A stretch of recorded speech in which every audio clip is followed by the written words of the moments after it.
નમસ્કાર મિત્રો, અમારી પીઆર ગુજરાતી ચેનલમાં તમારું સ્વાગત છે।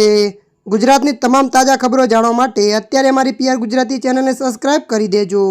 અમદાવાદ શહેરના મિર્જાપુર વિસ્તારના શખ્સની તેજ ઝડપે જઈ રહેલી કારે કલોલ તાલુકાના વાયડા ગામે પિલ્લરને અથડાતા અકસ્માત થયો હતો।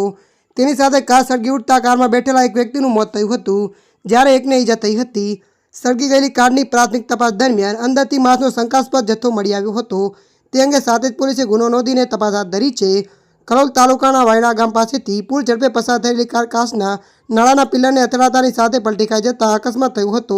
તેની સાથે કાર એકાએક સળગી ઉઠી હતી, ત્યારે કારમાં સવાર અમદાવાદના મિર્જાપુર વિસ્તારના મોહમ્મદપુરા નામના શખ્સનું મોત થયું હતું, અને જ્યારે સૈયદ મોહમ્મદ નામનો શખ્સ બેભાન અવસ્થામાં મળી આવતા પોલીસે તેને સારવાર માટે હોસ્પિટલમાં ખસેડ્યો હતો। ત્યારે મિત્રો, હાલ માટે આટલું। મળીશું નવી અપડેટ સાથે। જો તમને અમારો વિડીયો પસંદ આવે, લાઇક, શેર અને સબસ્ક્રાઈબ કરી નાખજો।